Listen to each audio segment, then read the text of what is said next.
AC, fridge, smart TV, చేతిలో smart phone, ప్రయాణానికి bike, car. Luxuries అంటే ఇవేనా? అసలు శిశుల లైఫ్కు అర్థం టెక్నాలజీని వాడుకోవడమేనా? కాదు, ఖచ్చితంగా కానే కాదు. అంతకు మించిన జీవితం ఒకటుంది.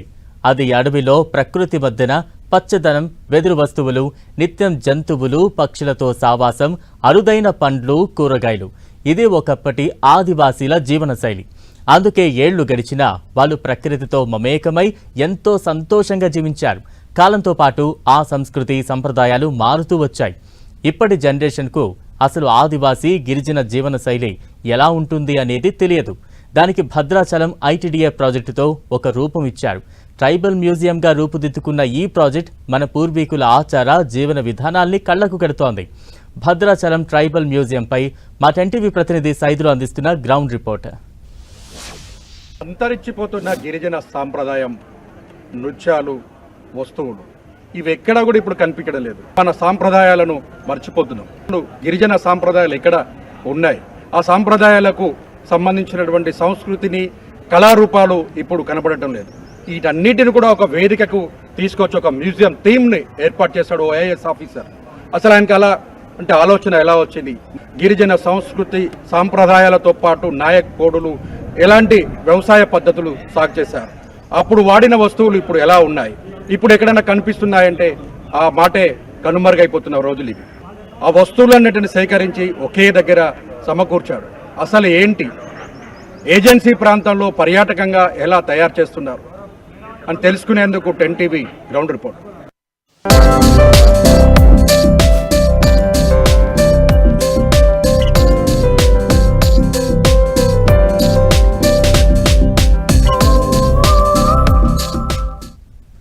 భావితరాలకు గిరిజనులు, ఆదివాసీల సంస్కృతి, సంప్రదాయాలు, జీవన విధానాన్ని తెలియజేయాలన్న ఉద్దేశంతోనే ఐటీడీఏ ప్రాజెక్ట్ అధికారులు ట్రైబల్ మ్యూజియం రూపకల్పన చేశారు.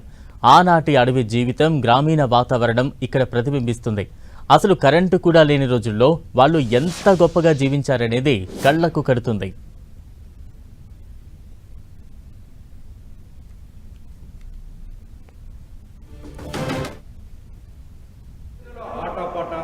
కొమ్ము నృత్యాలు మనం నిత్యం చూస్తూ ఉంటాం. అట్లాంటి పూర్వకాలం వాడినటువంటి కొమ్ములకు సంబంధించి కావచ్చు, గోవులకు సంబంధించినటువంటి కొమ్ము, తలపాగా, భుజంకు సంబంధించిన మేళం, వీటన్నిటికి సంబంధించినటువంటి మ్యూజియంలో కూడా ఏర్పాటు చేస్తారు.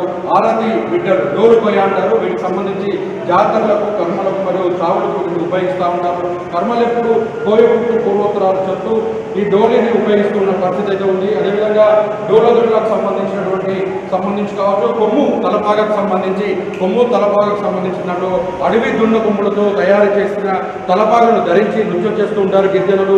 తాటిపట్ట, నార, అడవి దున్న కొమ్ములను ఈ నెమలీకలతో తయారు చేసినటువంటి ఈ కొమ్ము తలపాగను తయారు చేస్తారు. అదేవిధంగా ఔజం, దీనిని కొయ్య పొద్దుతో కూడా తయారు చేసి రెండు పక్కల మేఘతో కప్పుతూ ఉంటారు. ఔజం కొడుతూ ముందు వెళ్తుంటే దాని వెనకాలే పెద్ద డబ్బులు కొయ్యలు కొడుతూ నృత్యం చేస్తూ అనుసరిస్తారు. అంటే మొత్తంగా ఆ రోజుల్లో జరిగినటువంటి సాంప్రదాయాలకు సంబంధించినటువంటి ప్రతిదీ కూడా ఈ మ్యూజియంలో ఏర్పాటు చేస్తారు. ఎక్కడ ప్లాస్టిక్ అనే పదం లేనటువంటి పరిస్థితి మనం చూడొచ్చు. ఇక్కడ చేప బుట్ట, వెదురు బుట్ట, బంజారు బుట్ట, తేనె బుట్ట, జల్లి బుట్ట, వెదురు జల్లెడ, పండ్ల బుట్టలు, వెదురు బుట్ట, అంటే మొత్తంగా ఈ బుట్టలను కూడా వెదురుతో తయారు చేసినటువంటివి ఉన్నాయి తప్ప ఎక్కడ కూడా ప్లాస్టిక్ అనే పదం మనకు కనిపించట్లేదు. ఇప్పుడు ఈ టెక్నాలజీలో మారిన కారణంగా ప్రతిదీ కూడా ప్లాస్టిక్ తోనే ముడిపడుతున్నటువంటి సంస్కృతి మనకు కల్పిస్తున్నటువంటి పరిస్థితి. జల్లిబుట్టకు సంబంధించి మనం చూడవచ్చు ఎలా గిరిజన సాంప్రదాయాలు ఎలా వెళ్ళేవారు, వ్యవసాయానికి సంబంధించి వెళ్తున్నటువంటి నృత్యం అంటే ఒక చిత్రాలు కూడా మనం చూడవచ్చు. వ్యవసాయానికి వెళ్తున్నటువంటి ప్రతిదీ కూడా ఇక్కడ ఉన్నటువంటి పరిస్థితి అయితే కనిపిస్తుంది. అక్కడ వంటలో వాడినటువంటి గరిటలకు సంబంధించి ఇప్పుడంతా స్టీలు, ఇనుపకు సంబంధించి ఇక్కడే వస్తువులు మనకు దర్శనమిస్తుంటే ఇక్కడ మాత్రం పురాతన కాలానికి సంబంధించినటువంటి దర్శనమిస్తున్న పరిస్థితి అయితే కనిపిస్తుంది.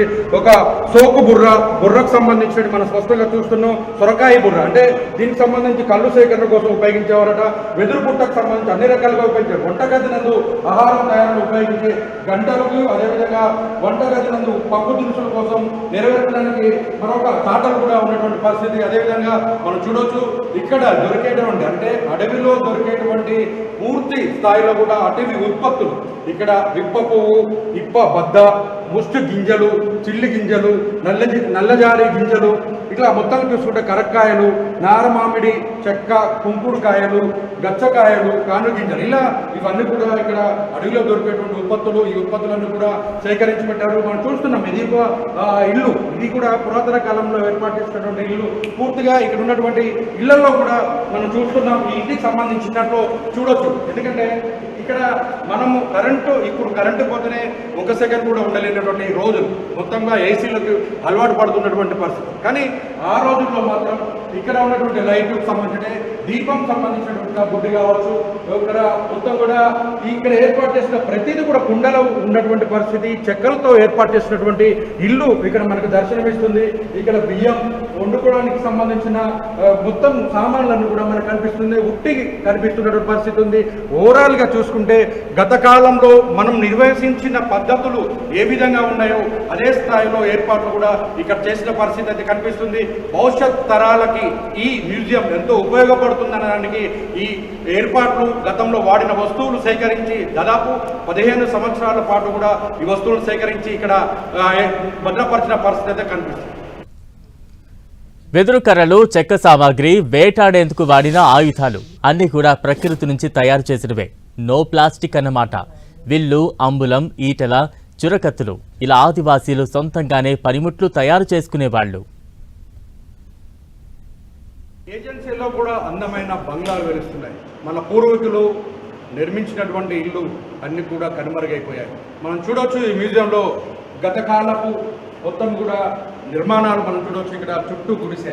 ఈ ఆదివాసులు కావచ్చు, గ్రామీణ ప్రాంతంలో ఉన్నటువంటి ప్రతి ఒక్కరు కూడా ఇలాంటి చుట్టూ గుడిసెల్లోనే జీవనం సాగించారు.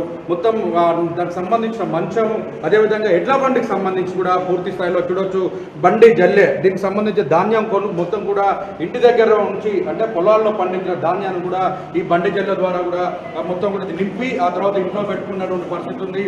వడ్ల గుమ్మి, మనం అనుకుంటున్న వడ్లు ఏవైతే ఉంటాయో రైతు పండించినటువంటి వడ్లన్నీ కూడా తీసుకొచ్చి గుమ్ములో పోసి మొత్తం ఆ సంవత్సరం మొత్తం కూడా ఆయన ఈ వడ్ల గుమ్ము నుండి తీసుకొని వంట చేసుకొని జీవనం సాగిస్తున్న పరిస్థితి మనం చూడొచ్చు. మేకల దొడ్డి, దీనికి సంబంధించినటువంటి కూడా ఎలా మనం ఇప్పుడు చూస్తే అందరూ రోడ్డు మీదనో షెల్టర్ వేస్తున్న పరిస్థితి కనిపిస్తుంది. కానీ ఆ రోజుల్లో మాత్రం వెదురు బొమ్మలతోనూ ఇలా మేకల దొడ్డి నిర్మాణం చేపట్టేవారు. అవి కూడా కింద ఉండకుండా పైన ఉంచేవారు. మనం చూస్తున్నాం చెక్కల ద్వారా కూడా వాటికి నీళ్లు ఉంచేటువంటి సంప్రదాయం. ఈ చెక్కను చెక్కి దీంట్లో నీళ్లు పోస్తే మేకలు కావచ్చు, జంతువులు కూడా ఉన్నటువంటి పరిస్థితి మనం చూస్తున్నాం. అదేవిధంగా నీళ్లకు సంబంధించిన తొట్టి, ఈ తొట్టిలో నుంచే నీరు అంతా కూడా వాడుకునే పరిస్థితి. జల్లెడ గట్టి, దీనికి సంబంధించి అటు కోళ్లకు సంబంధించినటువంటి గబ్బ సంబంధించి కూడా ఉంది. మనం పూర్తిగా వ్యవసాయ పనిముట్లకు సంబంధించి నాగలికి సంబంధించి కూడా మనం చూడవచ్చు ఎలా ఉన్నాయి. నాగలికి సంబంధించి కూడా పూర్తి స్థాయిలో ఎడ్ల బండికి సంబంధించినటువంటి నాగలి వ్యవసాయానికి సాగించినటువంటి ఆ రోజులలో ఉన్నటువంటిది. కాడ, ఎడ్ల కాడకు సంబంధించినటువంటి అంటే పూర్తిగా ఏజెన్సీలో ఉన్న గిరిజనులు ఎలా వ్యవసాయం చేశారన్న దాని మీదుగా మనం చూడొచ్చు. ఇది కొయ్య నాగలి అనే పూర్వకాలం నుండి చెప్తా ఉంటారు. దీన్ని భూమి దున్నడానికి మాత్రమే ఉపయోగిస్తారు. ఇప్పుడు ఇవన్నీ కూడా ఆధునిక కాలం వచ్చిన తర్వాత ఆ మొత్తం యాంత్రీకరణ అయిన నేపథ్యంలో వ్యవసాయంలో కూడా పూర్తిగా యంత్రాలను వాడు వ్యవసాయం చేస్తున్నారు. మన పూర్వకాలం చేసినటువంటి ఏ సాగు భూములకు సంబంధించి కావచ్చు, ఉంటున్న ఇల్లు కావచ్చు, ఏదైనా ఏ వస్తువు కూడా ఇప్పుడు అన్ని కూడా కనుమరుగైన పరిస్థితి. మారుతున్న కాలానికి అనుగుణంగా మార్పు వస్తుంది. ఆ మార్పులో భాగంగా మనం వాడిన వస్తువులు కనుమరుగైపోయి కొత్త టెక్నాలజీని అందిపుచ్చుకుంటూ మన సంస్కృతి సాంప్రదాయాలను మర్చిపోతున్న పరిస్థితి కనిపిస్తుంది. ఓవరాల్గా ఈ ప్రయత్నం మాత్రం ఐటీడీ అధికారులు మాత్రం చేశారు. మనం చూస్తున్నాం ఈ అద్భుతమైనటువంటి కట్టడాలతో ప్రజలను చైతన్యవంతం చేసేందుకు మళ్ళీ గిరిజన సాంప్రదాయాలను గుర్తు తెచ్చే విధంగా ఐటీడీ అధికారులు ప్రయత్నం చేస్తున్నారు. మ్యూజియం ఆవరణలో 2 చెరువులున్నాయి. బోటింగ్, ఆదివాసీలు నివసించిన బ్యాంబో హట్స్లో పర్యాటకులు సేద తీరచ్చు. అక్కడ అటవీ ఉత్పత్తులు కూడా అందుబాటులో ఉన్నాయి. పండుగలు, పర్వదినాల్లో గిరిజన సంప్రదాయ వస్త్రధారణ ఎలా ఉండేదో స్వయంగా మనం వేసుకుని చూడొచ్చు. అలా రూపొందించారు ట్రైబల్ మ్యూజియాన్ని. గిరిజనులు తమ గ్రామంలో రచ్చబండ నిర్వహించేవారు. మనం చూస్తున్నాం విజువల్స్లో రచ్చబండ. ఇప్పుడు చూస్తే గ్రామ పంచాయతీ కావచ్చు, ఇతర కమ్యూనిటీ బిల్డింగ్లో కూర్చొని మాట్లాడుకోవడం, హోటల్లో కూర్చొని మాట్లాడుకునే సాంప్రదాయం ఇప్పుడు పెరిగింది. కానీ ఆ రోజుల్లో మాత్రం రచ్చబండ దగ్గర గ్రామంలో ఉన్నటువంటి వాళ్ళందరూ కూడా వచ్చి కూర్చున్నారు. మనం చూడొచ్చు ఇప్పుడు ఆర్ట్ రూమ్ సంబంధించింది. ఇది మొత్తం కూడా పూర్తి స్థాయిలో కూడా గోండు కళలకు సంబంధించినటువంటి కళ ఇది. గోండు కళలకు సంబంధించినటువంటి కళాకారులు తయారు చేసిన చెక్కలతో తయారు చేసినటువంటి అద్భుతమైన శిల్ప కళా నైపుణ్యం మనకు కనిపిస్తుంది. అతిపెద్ద గిరిజన తెగల్లో ఒకటైన గోండి ప్రజల విలక్షణమైనటువంటి జానపద మరియు కళారూపాలకు సంబంధించినటువంటి ఈ కళ దాదాపుగా జంతువుల మధ్య ఉన్న పరస్పర అవినాభావ సంబంధాన్ని మరియు ప్రత్యేకంగా గీసిన జీవులు రంగుల కలయికలకు వైవిధ్యాన్ని వర్ణిస్తూ గోండు తెగకు ప్రకృతికి ఉన్నటువంటి బలమైన బంధాన్ని మొత్తంగా ప్రతిబింబించేట్టుగా కనిపిస్తుంది. గోండు కళ తరచుగా జంతువులు, పక్షులు, చెట్లు మరియు ప్రకృతి దృశ్యాలతో సహా పూర్తిగా వస్తుంది. అంటే ఈ పురాణ కళలు, జానపద కళలకు మరియు దేవతల వర్ణన కూడా కలిగి ఉంటుందని చెప్పవచ్చు. రోజువారి జీవితంలో దృశ్యాలు, సాధారణ విషయాలను కూడా వర్ణిస్తుంది. ఈ ప్రకృతి సిద్ధమైనటువంటి రంగులు సంక్లిష్టమైన నమూనాలు మరియు చక్కటి గీతల ఉపయోగంతో వర్గీకరించబడింది. ముఖ్యంగా ఈ కళ గోండు ప్రజల గొప్ప సంస్కృతికి గుర్తింపులో చాలా ముఖ్యమైనదని చెప్పుకోవచ్చు. ప్రతి ఆ రోజుల్లో వాడినటువంటి వాయిద్యాలకు సంబంధించి కూడా స్పష్టంగా మనం చూస్తున్నాం. ఇంత పద్ధతిగా ఈ యొక్క విశిష్టతలను తెలియజేసే విధంగా ఇక్కడ ఉన్నటువంటి ఆర్ట్ సంబంధించినటువంటి మ్యూజియంగా చెప్పుకోవచ్చు. ఈ అన్నిటిని కూడా సేకరించడంతో పాటు మనం చూడవచ్చు, మరొక గ్యాలరీకి సంబంధించి కూడా చూడొచ్చు. ఆ గ్యాలరీలో కూడా మొత్తం ఈ పూర్తి స్థాయిలో కూడా గోండు కళలకు సంబంధించిన కాదు, ఆది మానవుల కళ గురించి పూర్తిగా విసురు వల్ల చేపలు పట్టడానికి ఉపయోగించేటువంటివి కావచ్చు, చేపల బుట్టలకు సంబంధించినవి మనం చూస్తున్నాం. జువ్వాడ అంటే పారే నీటికి ఎదురుగా ఉంచి దీనిలో చేపలను పడుతున్న పరిస్థితి మనం చూస్తున్నటువంటి పరిస్థితి కనిపిస్తుంది. ఆది మానవుడు ఎక్కడ ఆది మానవులకు సంబంధించి వ్యవసాయం అంటే మొత్తం వ్యవసాయంతో పాటుగా అంటే వారు జంతువులను వేటాడేటువంటి సాంప్రదాయం కూడా మనం చూసాం.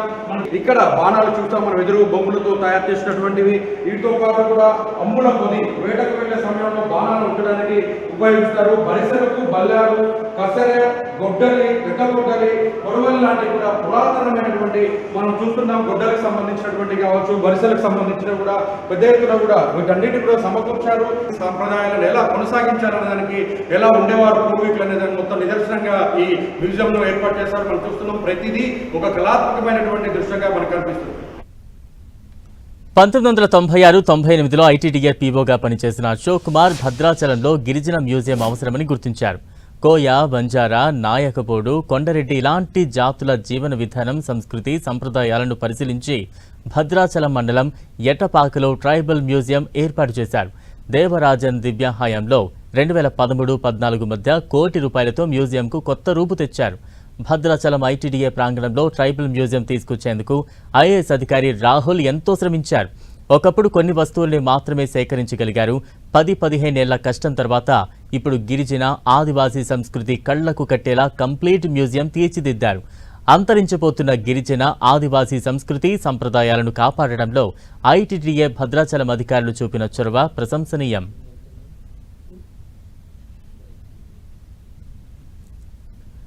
అసలు దీనికి ఎలా బీజం పడింది? ఐటీడీఓ పీఓ రాహుల్తో మా ప్రతినిధి సైదులు ఫేస్ టు ఫేస్. ఇలాంటి మొత్తం కూడా మ్యూజియంగా ఏర్పాటు చేశారు. మనతో మాట్లాడేందుకు ఐటీడీఏ పీఓ ఉన్నారు. సార్ చెప్పండి, జనరల్గా అంతరించిపోతున్నటువంటి సాంప్రదాయాలు మళ్ళీ మీరు వెలుగులో తీసుకొచ్చే ప్రయత్నం చేస్తారు. ఈ ఆలోచన ఎలా ఉంది? అంటే నేను ఇక్కడికి వచ్చి ఒక 8 months అవుతుందండి. ఆదివాసీ గిరిజన కల్చర్ అన్నది చాలా రిచ్ కల్చర్. అంటే వాళ్ళ ఆహారపు అలవాట్లు కానీ, వాళ్ళు పనిచేసే పనిముట్లు కానీ, వాళ్ళ జీవన శైలి కానీ చాలా యూనిక్గా ఉంటుంది. ఈ జనరేషన్ అంటే ఇప్పుడు 30s, 40s ఏజ్లోనే ఇన్ని ఆరోగ్య సమస్యలు వస్తున్నాయి. అట్లాంటి వాళ్ళు అంత గట్టిగా ఎట్లా ఉన్నారు, అది ఈ జనరేషన్కి, రాబోయే జనరేషన్కి తెలిసి ఎలాంటి ఆరోగ్య సమస్యలు ఉండకూడదు, ఎట్లా హ్యాపీగా ఉండాలి అని వాళ్ళకి అందరికీ తెలియజేయాలన్న ఉద్దేశంతో ఈ మ్యూజియం ఏర్పాటు చేయడం. అంటే ఇవి ఇప్పుడు ఇమీడియట్గా సేకరించినవి కాదండి, ఓవర్ ద లాస్ట్ 10-15 years నుంచి సేకరిస్తూ వస్తున్నారు. బట్ ఇట్లా ఒక మ్యూజియంలో ఉంది అన్నది ఎవరికి తెలియదు. సో అది రివైవ్ చేయాలి, అందరికీ పెట్టాలి అన్న ఉద్దేశంతో లాస్ట్ ఒక 6 monthsలో మళ్ళీ కొన్ని సేకరించడం జరిగింది. భవిష్యత్ తరానికి ఏం చెప్పదలుచు? అంటే అందుకే మేము ఈ మ్యూజియంని కూడా అందుకే డివైడ్ చేసాము. ఒకటి హంటింగ్ రూమ్, అంటే ఇప్పుడు అవి పెద్దగా ఈ జనరేషన్కి ఉపయోగపడవచ్చు, కానీ వాళ్ళ చరిత్ర ఎట్లా ఉండేది. స్టడీ రూమ్ పెట్టాము. దాని తర్వాత ఆర్ట్ రూమ్, సో వాళ్ళ కళాకృతులన్నీ వాళ్ళకి తెలియాలి, అంటే ఇట్లా నేర్చుకోవాలన్న ఉత్సాహం వాళ్ళకి కలగాలి. లైఫ్ స్టైల్ రూమ్ అని ఒక పెద్ద రూమ్ పెట్టాము. సో వాళ్ళ ఇల్లు ఎట్లా ఉండేది, వాళ్ళు వ్యవసాయం ఎట్లా చేసేవారు, ఎట్లా సేవ్ చేసేవాళ్ళు. తర్వాత ఇప్పుడు ఆర్నమెంట్స్ రూమ్, సో ఎట్లాంటి ఆభరణాలు ధరించేవారు. ఇంటి వస్తువులు చూస్తే మీరు కిచెన్లో వాడేవి ఇప్పటి జనరేషన్, ఇప్పుడు మనం మాట్లాడిన దానికన్నా కూడా అంటే ఆ గరిటెలు కానీ లేకపోతే మనకు తాగడానికి నీళ్ళది ఒకటి ఉంటుంది, అది మనకు బాటిల్ అవసరం లేదు, ఫ్రిడ్జ్ అవసరం లేదు, అంత చల్లగా ఉంటాయి నీళ్ళు. సో అవన్నీ కూడా చూసుకొని వాళ్ళ లోపల ఉత్సాహం పెరిగి వాళ్ళ పేరెంట్స్ని కానీ తాత అమ్మమ్మలు ఉంటే వాళ్ళని అడిగి ఇట్లా చేసుకుంటారు, మళ్ళీ వాడకంలోకి తీసుకొస్తారు అన్నది ఉద్దేశం. అవన్నీ తెలియజేసే విషయాలు మా ఆదివాసీ కల్చర్లో ఉంటుంది. So please come enjoy hour Adivasi culture. చరిత్ర తెలియాలి అంటే కంపల్సరిగా ఈ మ్యూజియంను సందర్శించాలి. ఒక థీమ్ పార్క్ అనేది రావడం అనేది భద్రాచలంలో గిరిజనులు చాలా ఆనందాన్ని వ్యక్తం చేస్తున్న పరిస్థితి. భద్రాచలం అంటేనే రామయ్య సన్నిధి. పాపికొండలు చూస్తూ భద్రాద్రికి వచ్చే పర్యాటకులు భక్తులు ట్రైబల్ మ్యూజియంను చూస్తే వావ్ అనాల్సిందే. గిరిజనలో ఒకప్పుడు వాడిన వస్తువులు, దుస్తులు, నగలు, వ్యవసాయ పనిముట్లు, సంగీత పరికరాలు, ఆరాధించిన దేవతామూర్తులు ఇలా అన్ని నమూనాలు ఇక్కడ కొలువుదీరి అలరిస్తూ ఉన్నాయి. ఇలాంటి గిరిజనుల ఆరాధ్య దైవాలకు సంబంధించి కూడా ప్రత్యేకంగా మ్యూజియంలో ఏర్పాటు చేశారు. మనం చూడొచ్చు గిరిజనులు మొత్తంగా పెద్ద ఎత్తున కూడా సమ్మక్క సారక దేవాలయాలు మొత్తం దేవతలను పూజిస్తూ ఉంటారు. ఆ సంబంధించినటువంటి పూర్వకాలం వాళ్ళు ఏ విధంగా వాళ్ళ దేవతలను పూజించారు, అందుకు సంబంధించినటువంటి వాడిన వస్తువులు కావచ్చు, దేవతల యొక్క శిల రూపాలను కావచ్చు, మొత్తంగా ఇక్కడ ఏర్పాటు చేసిన పరిస్థితి మనం చూడొచ్చు. ఇక్కడ సంబంధించి మేరమ్మ భవానీ, విలింగర భవానీ, అలాగే ఇండ్ల భవానీ, దుబ్బ భవానీ అంటూ కూడా మొత్తం కూడా ఆంధ్ర భవానీ, ఇలా మొత్తంగా దేవతల యొక్క స్వరూపానికి సంబంధించిన శీతల పండగ అంటే గిరిజనలో లంబాడి తెగకు సంబంధించినటువంటి 7 దేవతలు కూడా ఇక్కడ పూజకు ఏర్పాటు చేసిన పరిస్థితి ఉంది. కుల దేవతలుగా వారిని భవానీ దేవతలుగా పూజిస్తున్న పరిస్థితి. తమ సముదాయానికి రక్షణ కల్పించాలని కూడా ప్రార్థనలు చేసేటువంటి సంస్కృతి ఇక్కడ ఉన్నటువంటి పరిస్థితి ఉంది. పరిస్థితి లంబాడీలు ఈ పండుగను తమ సాంప్రదాయానికి అనుగుణంగా ఉత్సాహంగా నిర్వహించే కళగా పురుషులు తమ ప్రత్యేక వస్త్రధారణ,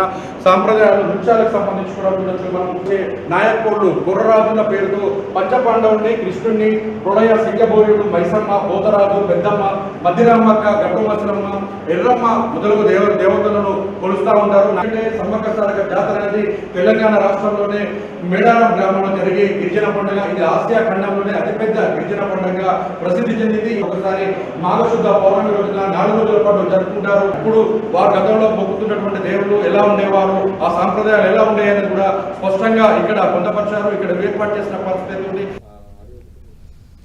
ఆదివాసీలు నివసించిన ఇళ్లు, వాడిన వస్తువులు, వేసుకున్న ఆభరణాలు, వేటాడిన ఆయుధాలు దేనికవే చాలా ప్రత్యేకం. ట్రైబల్ మ్యూజియంలో కూడా వీటిని ప్రత్యేకమైన బ్లాకులుగా విభజించారు. మనం చూస్తున్నాం ఎదురు బొంగులతో ఏర్పాటు చేసిన ఇల్లు, తడికెలతో, ఎదురు బొంగులు మొత్తం తడికెలతో నిర్మించినటువంటి ఇల్లు. ఆ రోజుల్లో నివాసం ఉంటున్నటువంటి వారంతా కూడా నులక మంచాలు, ఇప్పుడంతా కూడా డబుల్ కాట్ మంచాలు అన్ని కూడా వచ్చిన నేపథ్యం. అదేవిధంగా పిల్లలు పుట్టిన తర్వాత జోలపాడడానికి ఇప్పుడు వేరే వస్తున్నట్టు. ఇప్పుడు ఆ రోజుల్లో వ్యవసాయానికి సంబంధించిన పిండి, ఒడ్లు దంచుకునేటువంటి సాంప్రదాయానికి సంబంధించినటువంటి కూడా పూర్తిగా అన్ని కూడా చెక్కతో తయారు చేసినటువంటి పరిస్థితి మనం చూడొచ్చు. ఇక్కడ చెప్పుకోవడానికి మనం దీనికి సంబంధించినటువంటి ప్రాంతాల్లో కూడా పూర్తిగా అంటే వంటకు సంబంధించిన దాంట్లో కూడా క్లియర్ గా ఉన్నటువంటి మట్టి పాత్రలు, అదేవిధంగా బొంగు కర్రలతో సంబంధించి చేసినటువంటి గంటలు, మట్టి పాత్రలే ఉన్నాయి. ఇప్పుడు గిరిజన సాంప్రదాయాలను ఉట్టిపడేలా, అద్దం పట్టేలాగా ఏర్పాటు చేసి ఒక థీమ్ సంబంధించిన గిరిజన పల్లెను ఇక్కడ సృష్టించాడు ఐఏఎస్ ఆఫీసర్. ఈ తరం పిల్లలు, పెద్దల్ని ఈ ట్రైబల్ మ్యూజియం ఎంతగానో ఆకట్టుకుంటోంది. తమ ముందు తరాల వాళ్ళు ప్రకృతితో ఇంతగా మమేకమై జీవించారా అని అబ్బురపరుస్తోంది. ఇలాంటి గిరిజన పల్లెకు సంబంధించినటువంటి దాంట్లో విద్యార్థులు కూడా అక్కడ సందర్శిస్తున్నారు. భవిష్యత్ తరాలకి ఏం అర్థమవుతుంది, వీళ్ళకి ఏం చూస్తారని తెలుసుకుందాం. మనం లోపల మ్యూజియం చూసారు కదా, ఏం కనిపిస్తుంది? మీ ఇంట్లో కూడా ఇలానే ఉందా? అలాంటి వస్తువులు ఎప్పుడైనా చూసావా? లేదు సార్, ఇప్పుడు ఇదే ఫస్ట్ టైం. చాలా బాగుంది. ఇలా పూర్తకాలంలో ఇలాంటివి చూడడానికి చాలా ఆనందంగా ఉంది. ఇంటి దగ్గర కూడా ఇలా ఉండేది కాదు. ఇళ్లలో అంటే ఇక మిషన్స్ ఇవి వచ్చినాయి. ఇప్పుడు అంటే ఈ ఐటీడీ ప్రాంగణంలో చూడడం వల్ల చాలా బాగుంది. బాగుంది సార్. ఇంకా ఇప్పుడు కొత్త కొత్త వస్తువులు, పురాతనమైన వస్తువులు చూస్తే ఇంకా బాగుంది. పురాతన కాలంలో ఇలా గుడిసెలు ఉంటాయని తెలియదు. ఇప్పుడు బిల్డింగ్లు ఉన్నాయి, మళ్ళీ అప్పట్లో ఇలా గుడిసెలు ఉన్నాయని తెలియదు. ఇలా విశేషాలు అవన్నీ ఉన్నాయని కూడా తెలియదు. ఇప్పుడే చూసినాం. సాంప్రదాయ వస్తువులు అన్ని కూడా ఇక్కడ ఏర్పాటు చేయడానికి ఎలా చూడాలి? చాలా బాగుంది సార్. ఎప్పుడో 40 సంవత్సరాల క్రితం మా ఇళ్లలో మేము చూసినటువంటి వస్తువులు ఇప్పుడు చూస్తే చాలా ఆనందంగా ఉంది. మా పిల్లలకు, ముందు తరాల వాళ్ళకు కూడా ఇది చాలా ఇన్నోవేటివ్గా, ప్లస్ వాళ్ళు తెలుసుకోవడానికి సాంప్రదాయాలు మనం ఇలా ఉన్నామా అని చెప్పేసి తెలుసుకోవడానికి కూడా ఒక మంచి ఇదిగా ఉంది. ఇంతకుముందు మేము కేవలం మాటల ద్వారానే చెప్పాము, కానీ ఇప్పుడు ప్రాక్టికల్గా ఇవన్నీ చూపించి చెప్తే వాళ్ళు కూడా చాలా సంతోషపడే అవకాశాలు ఉన్నాయండి. గిరిజన ప్రాంతాల్లో ఉన్న వస్తువులు, తన అనుభవించినటువంటి ఇల్లు, ఇవన్నీ కూడా చూసి ఇవన్నీ అంతరించిపోయిన తర్వాత పిల్లలకు నోటితో చెప్తే అర్థం కాలేదు. కానీ ఇప్పుడు మాత్రం ఐటీడీఏ అధికారులు ఆ సాంప్రదాయాలను, కళా నృత్యాలకు సంబంధించిన వస్తువులు ప్రతిదీ కూడా ఈ మ్యూజియంలో ఏర్పాటు చేయడం చాలా సంతోషంగా ఉందని, ఇలాంటి కళను తెలుసుకునే విధంగా ఏర్పాటు చేయడం చాలా సంతోషంగా ఉందని ఆనందం వ్యక్తం చేస్తున్నారు. కెమెరామెన్ విజయ్తో సైదులు, 10 టీవీ, భద్రాచలం.